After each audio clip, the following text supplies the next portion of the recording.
Yes, a very good morning to all of you. First, give me your attendance.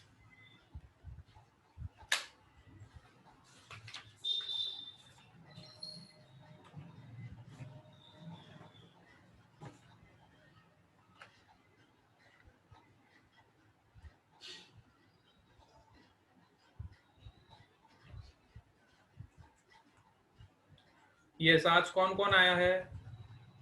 Chaudhary Deep PP Savani, Keshvi Rana,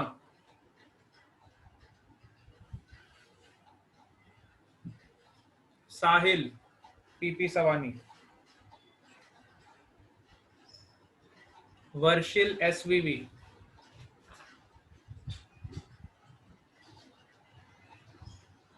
Aditya Singh एसवीवी,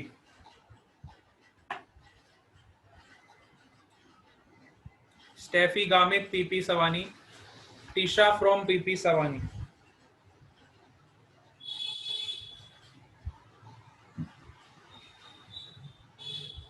वंश PP Savani,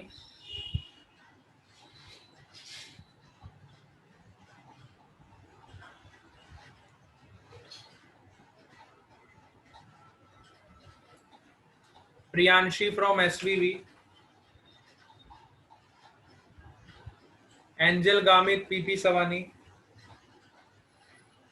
Lakshya एसवीवी,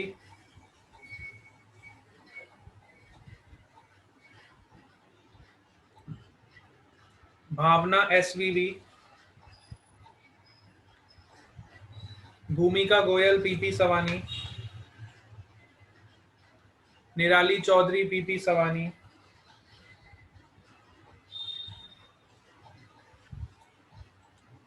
Kripal Gamit PP Savani,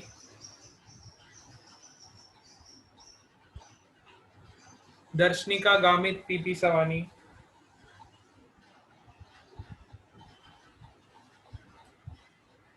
Dhruv Chaudhary PP Savani, sorry, Mayur PP Savani,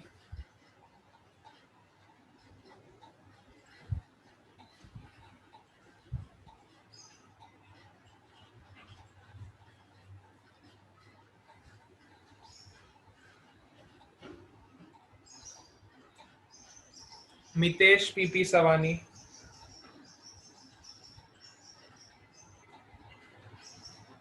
Devraj एसवीवी,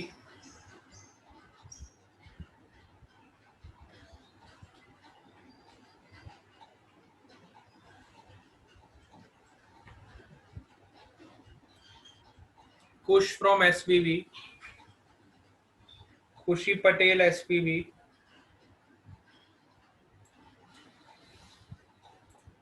yes,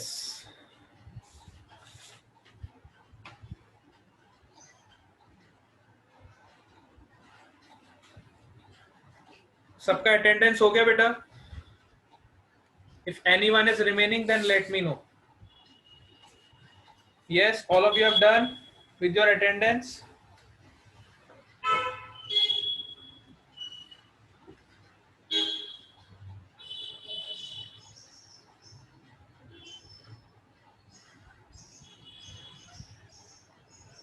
Yes.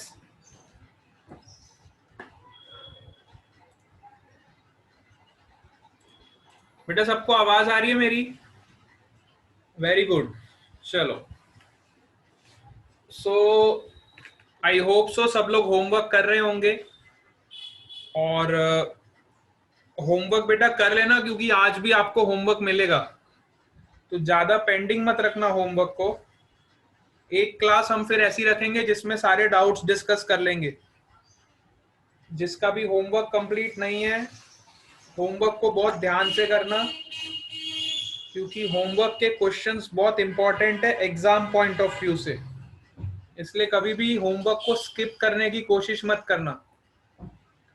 Always complete your homework on time. हाँ, doubt मैं आज discuss नहीं करूंगा. सबका homework हो जाएगा उस दिन हम डाउट सारे डिस्कस करेंगे. जिस दिन सबका होमवर्क हो जाएगा वो डे हम सारे डाउट्स डिस्कस करेंगे. उस दिन खाली हम डाउट क्लास ही रखेंगे. ठीक है, Patel Om, Patel Om has also joined. Okay,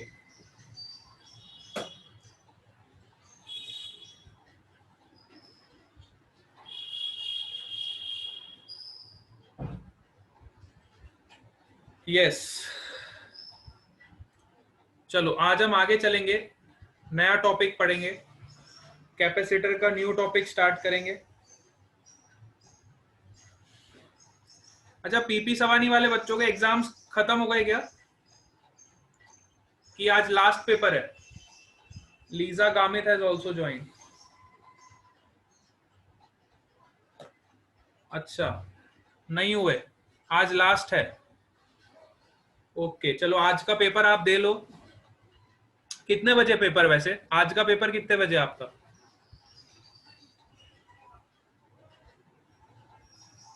3 बजे। ओके, 3 to 4 है, ठीक है।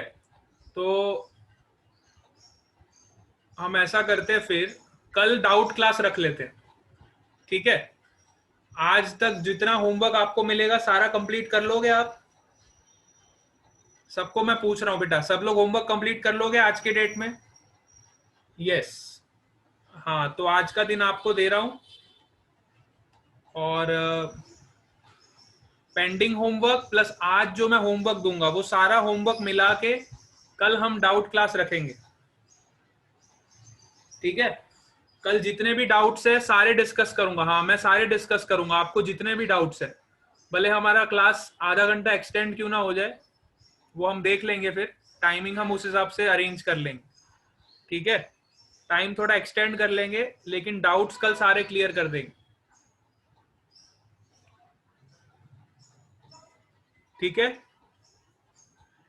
चलो आज हम आगे डिस्कस करेंगे। वेरी गुड,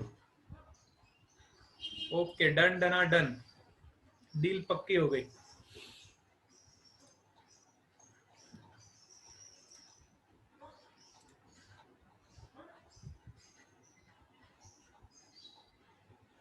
कल की क्लास में हमने पोलर और नॉन पोलर मॉलिक्यूल्स के बारे में थोड़ा पढ़ा था।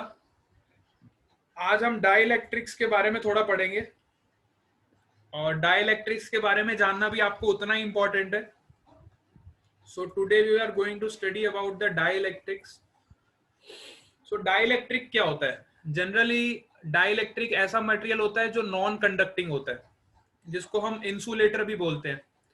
जैसे जब हमने क्लास स्टार्ट करी थी तो आपको बताया था कि जब भी हम कैपेसिटर में अलग अलग तरह के मटेरियल्स को इंसर्ट करते हैं तो उसकी कैपेसिटेंस इंक्रीज हो जाती है ना। सपोज करो ये आपका कैपेसिटर है, और इस कैपेसिटर के अंदर मैंने वुड डाल दिया, या फिर माइका डाल दिया, है ना, या फिर ग्लास डाल दिया, है ना। तो इस तरह के जब आप मटेरियल्स यूज करते हो जो कि नॉन कंडक्टिंग होते हैं और जो कि इंसुलेटर होते हैं, तो इस तरह के मटेरियल को हम बोलते हैं डाइलेक्ट्रिक। तो जब भी हम नॉन कंडक्टिंग मटेरियल को इंसर्ट करते हैं कैपेसिटर के अंदर, तो हमने देखा था उसकी कैपेसिटेंस k टाइम्स इंक्रीज हो जाती थी। New capacitance is k times of old capacitance. ये पॉइंट हम पढ़ चुके थे, है ना। Where k is your dielectric strength. k को क्या बोलते थे? Dielectric strength, and it is also known as relative permittivity, which is epsilon r. It was also known as relative permittivity.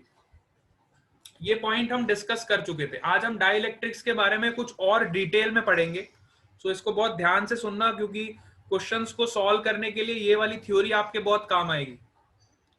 Questions को सॉल्व करने के लिए this theory is very important.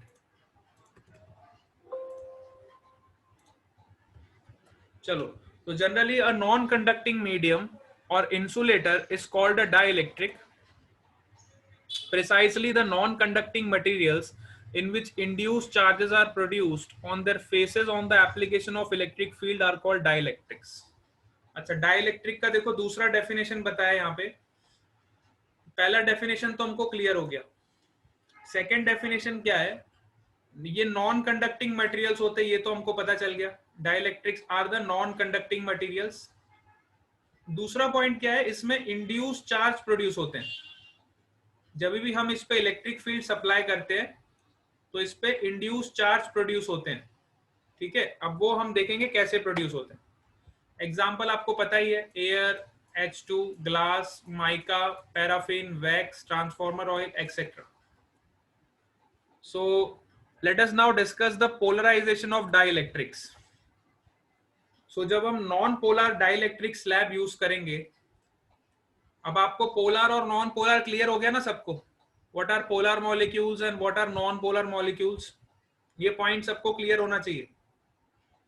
So now we are using a non-polar dielectric slab which is subjected to an electric field, and the dipoles are induced due to the separation of effective positive and negative centers. So dipole तभी produce होते हैं जब positive और negative में कुछ separation आ जाता है, ठीक है। डाइपोल को तो हम बहुत डिटेल में ऑलरेडी पढ़ चुके हैं।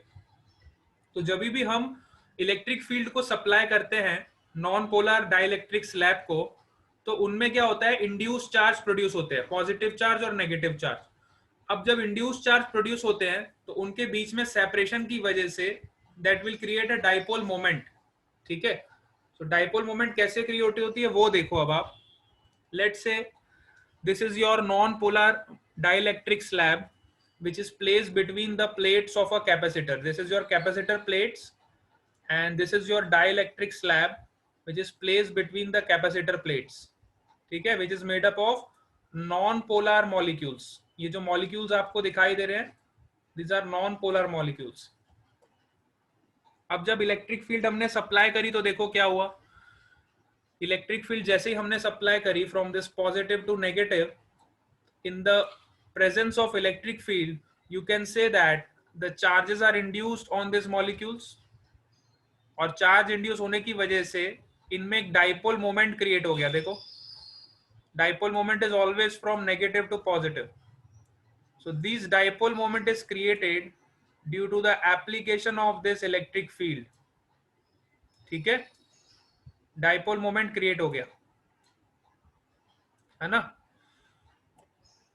अब इसमें क्या होगा देखो, ये मटेरियल में इसकी खुद की इलेक्ट्रिक फील्ड जनरेट होगी, है ना।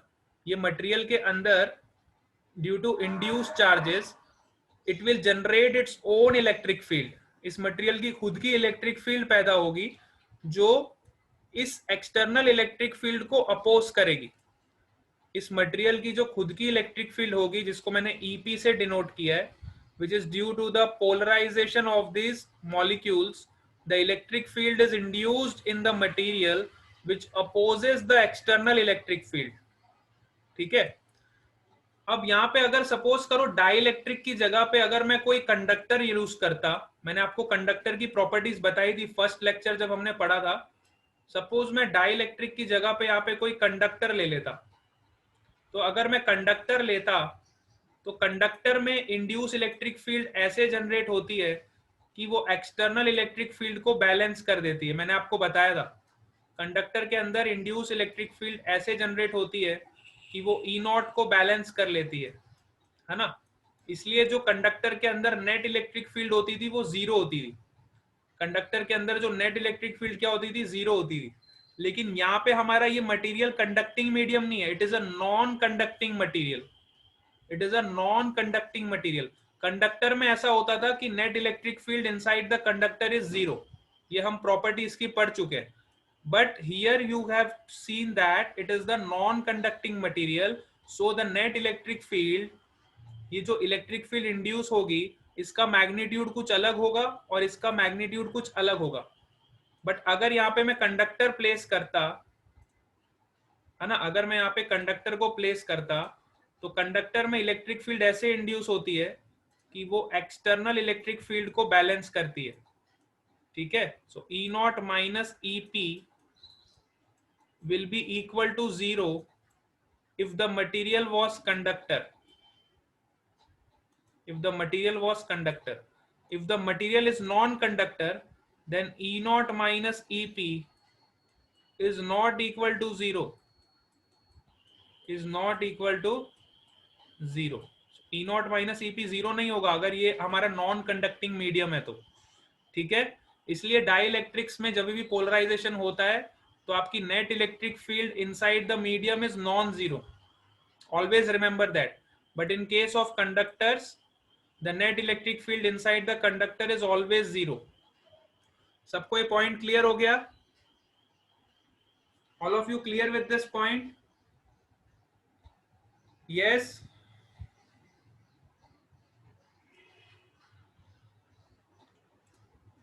Very good. हाँ, तो ये पॉइंट बहुत इंपॉर्टेंट था.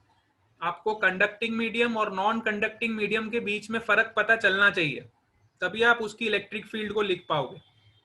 चलो, so you can see here that E naught is the applied field and EP is the induced field. EP क्या है आपकी? induced field in the dielectric. So dielectric में जो field induce हुई है due to polarization, this is known as the induced electric field. ठीक है.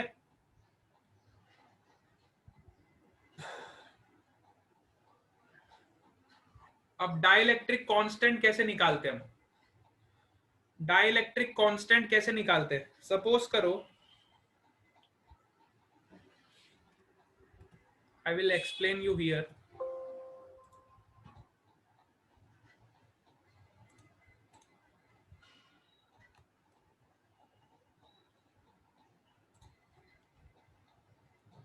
How to find the dielectric constant.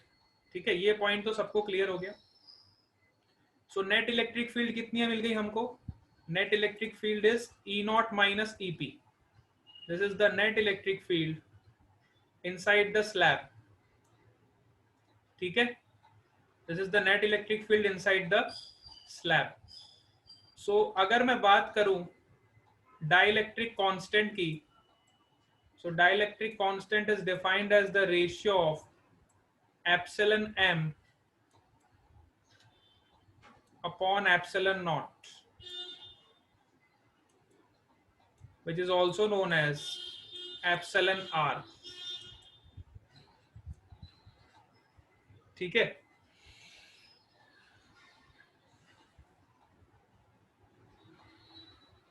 लेकिन अगर मैं इलेक्ट्रिक फील्ड की बात करूं, so electric field is inversely proportional to epsilon. Electric field is inversely proportional to epsilon. So I can also define dielectric field in terms of electric field, that is E naught upon EM. E naught upon EM. I can also define dielectric constant in terms of electric field, which is E naught upon EM. From this equation, I can write that the dielectric constant K, which is equal to E naught upon EM. EM is your medium. So medium की net electric field कितनी है? E naught minus EP. So I will substitute here E naught minus EP. This is the value of your dielectric constant K. ठीक है. सो अभी तक हम dielectric form किसके term में डिफाइन करते थे? एप्सिलॉन के टर्म्स में डिफाइन करते थे.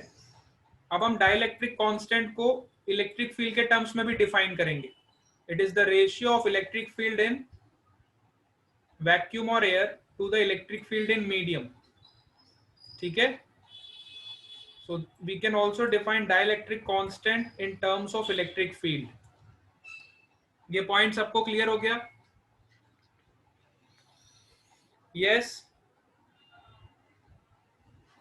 हाँ, तो इस पॉइंट को नोट डाउन कर लो, फिर हम आगे चल रहे हैं. इस पॉइंट को नोट डाउन कर लो, then we are going to the next point.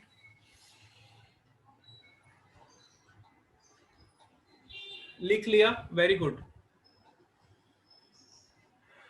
No sir. अच्छा, जिसका बाकी है वो फटाफट नोट डाउन करो. जिसका रिमेनिंग है वो फटाफट नोट डाउन करेंगे.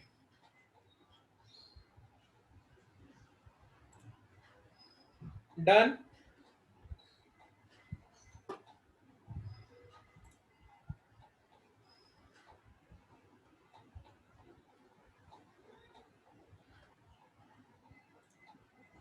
Yes, very good. Chalo, let's move on to the next point.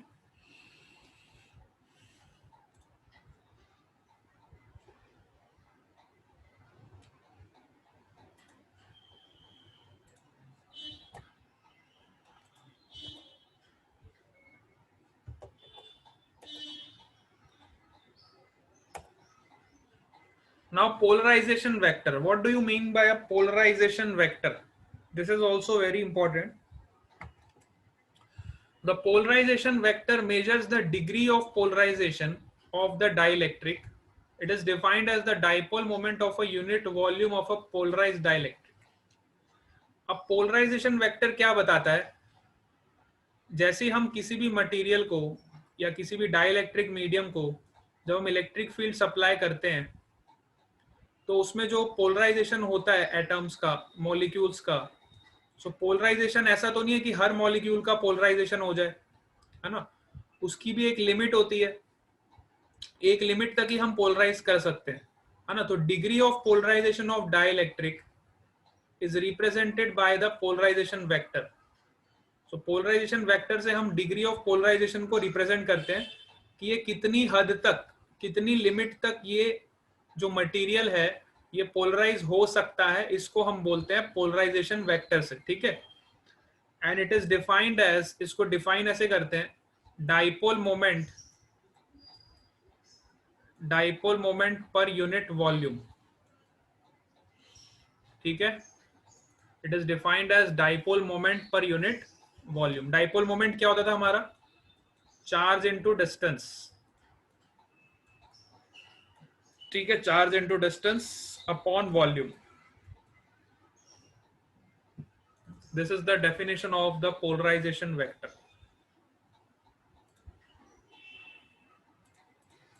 ठीक है? अब इसको आगे देखते हैं. So if n is the number of atoms or molecules per unit volume of a dielectric, then polarization vector is given by P is equal to n times small p. ठीक है? ऐसा unit of polarization vector is coulomb per meter square. Now dielectric strength. Dielectric strength मैंने आपको पहले ही बता दिया था जब मैंने ऑफलाइन क्लास आपकी ली थी पीपी सवानी व्यारा में. पीपी सवानी व्यारा के स्टूडेंट्स को पता होगा, जब मैंने आप लोगों का ऑफलाइन क्लास कंडक्ट किया था तो मैंने आपको डाइलेक्ट्रिक स्ट्रेंथ के बारे में फर्स्ट डे ही बताया था कि जनरली एयर कैसी होती है. Air is generally poor conductor of electricity, है ना? Air is generally poor conductor of electricity, but under certain circumstances, हाँ, under certain circumstances we can electrify the air. Due to electrification of air, it can act as a conductor. ठीक है? Under certain circumstances, due to electrification of the air, वो conductor की तरह act कर सकती है. ठीक है? तो जब एयर जो कि नॉन कंडक्टर ऑफ इलेक्ट्रिसिटी है उसकी भी एक लिमिट होती है, तो जब वो लिमिट ब्रेक हो जाती है ना? तो वो जो लिमिट ब्रेक हो जाती है, it is known as the electric breakdown. जब कोई नॉन कंडक्टिंग मटेरियल भी आपका कंडक्टर की तरह एक्ट करने लग जाए, मतलब उसकी इलेक्ट्रिक लिमिट ब्रेक डाउन हो जाए, तो उसको हम बोलते हैं डाई इलेक्ट्रिक स्ट्रेंथ. तो डाई इलेक्ट्रिक स्ट्रेंथ मतलब कितनी मैक्सिमम लिमिट तक, अगर मैं एयर की बात करूं तो एयर की ऐसी मैक्सिमम लिमिट कितनी होगी जिसपे वो नॉन कंडक्टर की तरह एक्ट करे, है ना? या फिर आप ऐसा कह सकते हो, आपने 11th क्लास में फ्रिक्शन में पढ़ा होगा, स्टैटिक और डायनेमिक फ्रिक्शन, है ना? तो मैक्सिमम ऑफ स्टैटिक फ्रिक्शन को हम बोलते थे लिमिटिंग फ्रिक्शन, है ना? लिमिटिंग फ्रिक्शन वो फ्रिक्शन होता था जिसपे जस्ट आपकी बॉडी मूव होनी स्टार्ट होती है. तो ये वही लिमिटिंग फ्रिक्शन की तरह इसको समझो. Dielectric strength is the maximum strength of the electric field intensity that can be applied to the material without electric breakdown. So बिना इलेक्ट्रिक ब्रेकडाउन करे मैं उस मटेरियल को कितनी इलेक्ट्रिसिटी दे सकता हूं, कि उसके मटेरियल का इलेक्ट्रिक फील्ड डिस्ट्रॉय ना हो। ठीक है, समझ आया? ये बहुत important. Dielectric strength is defined as, इसको हम हिंदी में ऐसा बोलते हैं कि सहन करने की शक्ति। हर मटेरियल की अपनी सहन शक्ति होती है ना? तो एक लिमिट तक ही वो उस फील्ड को सहन कर सकता है, उस फील्ड को ले सकता है। अगर उससे ज्यादा फील्ड में उसको सप्लाई कर दूं तो उसकी स्ट्रेंथ का फिर ब्रेक डाउन हो जाता है। ठीक है, ये बिल्कुल वैसी बात है। एक पर्सन है जो 10 केजी का वेट उठा सकता है। अगर मैं उसको 11 केजी का वेट दे दूं तो वो उठा लेगा, 12 केजी का वेट दे दूं तो भी वो थोड़ी हिम्मत करके उठा लेगा, 13 केजी का वेट दे दूं तो उसके पसीने छूटने लगेंगे, और जैसे ही मैं 15 केजी का वेट डाल दूंगा तो फिर वो उसका ब्रेक डाउन हो जाएगा। ठीक है, तो ये बिल्कुल वैसी बात है। डाइलेक्ट्रिक स्ट्रेंथ मतलब यहाँ पे हम इलेक्ट्रिक फील्ड के टर्म्स में बात करते हैं, वहां पे हम वेट्स के टर्म में बात करते हैं, लेकिन कंसेप्ट सेम है कि हम किसी मटेरियल को कितनी इलेक्ट्रिक फील्ड देंगे कि उसकी जो स्ट्रेंथ है वो ब्रेक डाउन ना हो। ठीक है, कितनी इलेक्ट्रिक फील्ड वो एब्जॉर्ब कर सकती है, that is the meaning of dielectric strength. ठीक है, ये पॉइंट सबको क्लियर होना चाहिए, बहुत इंपॉर्टेंट है। और डाइलेक्ट्रिक स्ट्रेंथ को हम के सिंबल से डिनोट करते हैं, है ना? This is the constant which is the dielectric constant, और you can say dielectric strength. ठीक है, चलो, its unit is volt per metre और किलो वोल्ट पर मीटर। अब यहाँ पे देखो, अलग अलग मटेरियल्स की अलग अलग डाइलेक्ट्रिक स्ट्रेंथ आपको दी हुई है ना? मटेरियल्स को देखो आप, different different materials have different dielectric strength. देखो, वैक्यूम की डाइलेक्ट्रिक स्ट्रेंथ कितनी होती है? इन्फिनिटी। वैक्यूम की डाइलेक्ट्रिक स्ट्रेंथ कितनी होती है? वैक्यूम की dielectric strength is infinity. Air की होती है इन बिटवीन 0.8 to 1, और माइका की देखो सबसे ज्यादा है, कितनी है? 160 से 200, है ना? चलो, तो ये डिफरेंट डिफरेंट मटेरियल्स की डाइलेक्ट्रिक स्ट्रेंथ अलग अलग होती है, because it is a property of a material. अब ये कंसेप्ट बहुत इंपॉर्टेंट है, ये लास्ट कंसेप्ट है इस चैप्टर का, और इसके बाद ये चैप्टर आपका ओवर हो जाएगा। ठीक है, that is the capacitance of parallel plate capacitor with dielectric slab, है ना? लास्ट के एक दो टॉपिक्स अब आपके रह गए कैपेसिटर के, मेजरली 2 या 3 टॉपिक्स रह गए। आज हम पूरी कोशिश करेंगे कि कैपेसिटर को कवर कर ले, और कल की क्लास में डाउट सेशन रख के इस चैप्टर को हम पूरी तरीके से ओवर कर देंगे। तो आपके 2 मेजर यूनिट्स कवर हो जाएंगे, chapter number 1 and chapter number 2। ये दोनों चैप्टर्स आपके बहुत बड़े यूनिट्स हैं। ठीक है, सो 2 पूरे चैप्टर्स आपके कवर हो जाएंगे। चलो, now come on to that point, that is the capacitance of a parallel plate capacitor with dielectric slab, है ना? डाइलेक्ट्रिक स्लैब जब हम पुट करते हैं कैपेसिटर के बीच में, तो उसकी कैपेसिटेंस पे क्या इफेक्ट पड़ता है? What is the effect on the capacitance when a dielectric medium is introduced between it? ठीक है, तो जब भी हम किसी डाइलेक्ट्रिक मीडियम को इंट्रोड्यूस करेंगे कैपेसिटर के बीच में, तो उस पे उसका क्या इफेक्ट पड़ेगा? Let us try to understand this.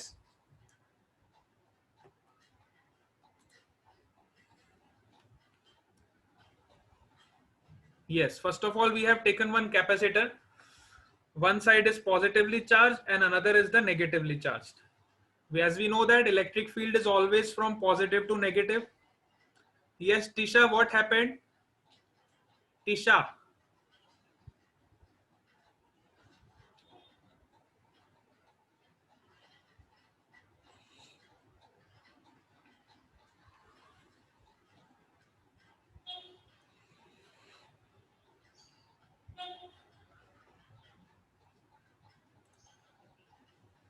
Okay.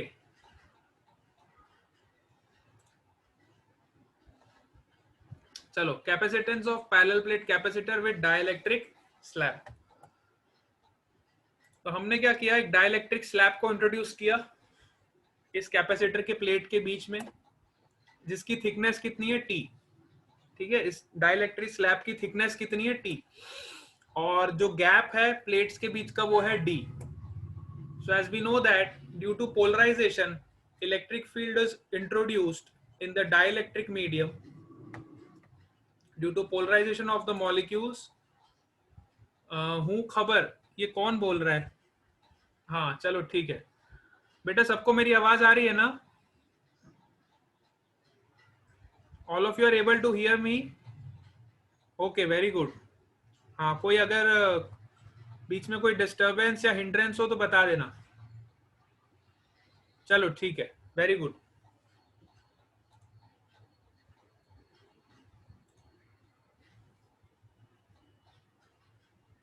Okay, सो जैसे ही हमने डाइलेक्ट्रिक स्लैब को इंट्रोड्यूस किया in between the plates, we know that the electric field was introduced within the medium, that is due to polarization of the medium. This electric field is induced due to polarization of the medium, and this electric field value will be net electric field. कितनी होती थी? अभी अभी हमने निकाली, which is E naught minus EP. Net electric field कितनी होती थी? E naught minus EP. अगर E naught इलेक्ट्रिक फील्ड नीचे की तरफ है, EP इलेक्ट्रिक फील्ड ऊपर की तरफ है, तो नेट इलेक्ट्रिक फील्ड आपकी कितनी हो जाएगी? E naught minus EP, which is inside the medium. ठीक है, सो हमने वही किया. पहले हमने पोटेंशियल निकाला. सो पोटेंशियल सबसे पहले हमने ये वाले मटेरियल का निकाला, है ना? तो बाहर वाले मटेरियल का पोटेंशियल कितना होगा? बाहर इलेक्ट्रिक फील्ड कितनी है? ये वाले रीजन में, ये वाले रीजन में और ये वाले रीजन में इलेक्ट्रिक फील्ड कितनी होगी? E नॉट होगी. ठीक है, सो E naught into D minus T. D minus T मतलब ये वाली लेंथ और आपकी ये वाली लेंथ, नीचे वाली और ऊपर वाली. और मीडियम के अंदर आपकी इलेक्ट्रिक फील्ड कितनी होगी? E net. So E net into T. So this will be your net potential. अगर आप मान लो ये डाइलेक्ट्रिक स्लैब को नहीं रखते तो हम डायरेक्टली लिखते थे कैपेसिटर की जो वोल्टेज होती थी या पोटेंशियल जो होती थी वो क्या होती थी? E naught into D. हम ऐसे लिखते थे ना, if this is your capacitor, so हम ऐसे लिखते थे potential is equal to E naught into D if there is no any medium. But जैसे ही हमने मीडियम को इंट्रोड्यूस किया तो उसकी पोटेंशियल डिवाइड हो जाएगी. मतलब स्लैब की पोटेंशियल अलग होगी और बाहर वाले सराउंडिंग मीडियम की पोटेंशियल अलग होगी. तो सराउंडिंग मीडियम की पोटेंशियल कितनी है? E naught into D minus T. और अंदर वाले की पोटेंशियल कितनी है? E net into T. Potential is divided between the two different materials. So हमने यहाँ पे डाइलेक्ट्रिक स्ट्रेंथ निकाल लिया. सबसे पहले डाइलेक्ट्रिक स्ट्रेंथ अभी अभी हम पढ़ चुके. तो डाइलेक्ट्रिक स्ट्रेंथ को हम ऐसे लिखेंगे और फिर हम En को क्या लिख सकते हैं? E नॉट अपॉन के भी लिख सकते हैं, है ना? तो मैंने यहाँ En की जगह पे वैल्यू सब्स्टिट्यूट करूंगा, which is E naught upon K. So I will get this value which is potential equal to E naught into D minus T plus T upon K. But we know that E naught is equal to sigma upon epsilon naught. Electric field की value हमें पता ही है, which is sigma upon epsilon naught. So you will get the capacitance as Q upon V, which is epsilon naught A by D, है ना? तो आपका thickness ये हो जाएगा D minus T plus T by K. और you can also write epsilon naught A upon. अब यहाँ पे मैंने D को कांस्टेंट को बाहर निकाल लिया, कॉमन ले लिया. तो D को कॉमन लूंगा तो अंदर क्या बचेगा ब्रैकेट में? 1 minus T upon D plus 1 minus T upon K. अब मैंने D को कॉमन इसलिए लिया क्योंकि ये देखो epsilon not A upon D will become your original capacitance, है ना? तो you can write C dash is equal to C upon 1 minus T upon D in bracket 1 minus T upon K. ठीक है, तो दिस वाज द कैपेसिटेंस. तो अब यहां से ये पॉइंट को नोटिस करो आप कि कैपेसिटेंस आपका इंक्रीज हो रहा है क्योंकि आपका डिनोमिनेटर देखो कम हो गया. अगर आपका डिनोमिनेटर छोटा हो गया तो डिनोमिनेटर जब छोटा हो जाएगा मतलब आपका कैपेसिटेंस इंक्रीज हो जाएगा. इसलिए जब भी हम किसी डाइलेक्ट्रिक स्लैब को कैपेसिटर के बीच में इंट्रोड्यूस करते हैं तो उसका कैपेसिटेंस ऑलवेज इंक्रीज हो जाता है. ठीक है, यहां से ये प्रूफ भी हो गया कि new capacitance will be old capacitance upon 1 minus something. तो 1 माइनस समथिंग करूंगा तो आपका डिनोमिनेटर छोटा हो जाएगा. और जब उस छोटे वैल्यू से डिवाइड करूंगा तो आपका ये ओवरऑल टर्म इंक्रीज हो जाए।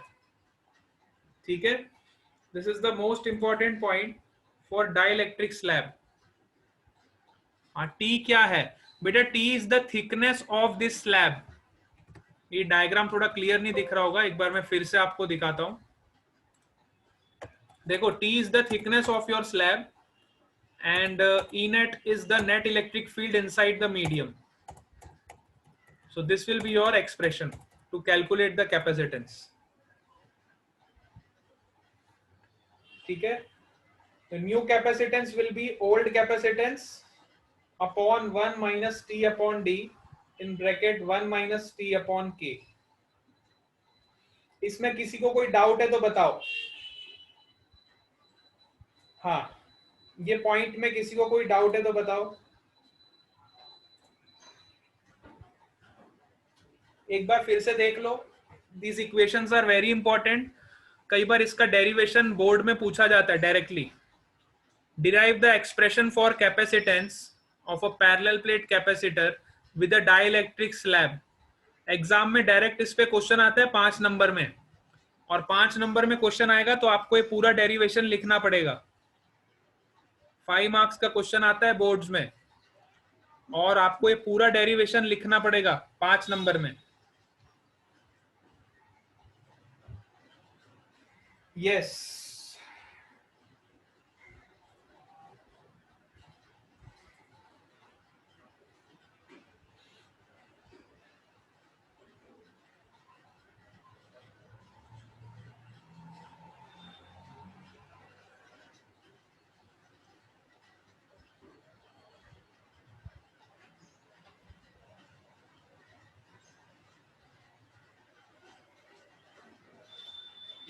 All of you have noted down this?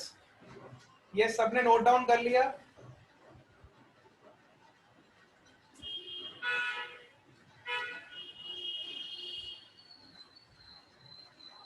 Very good.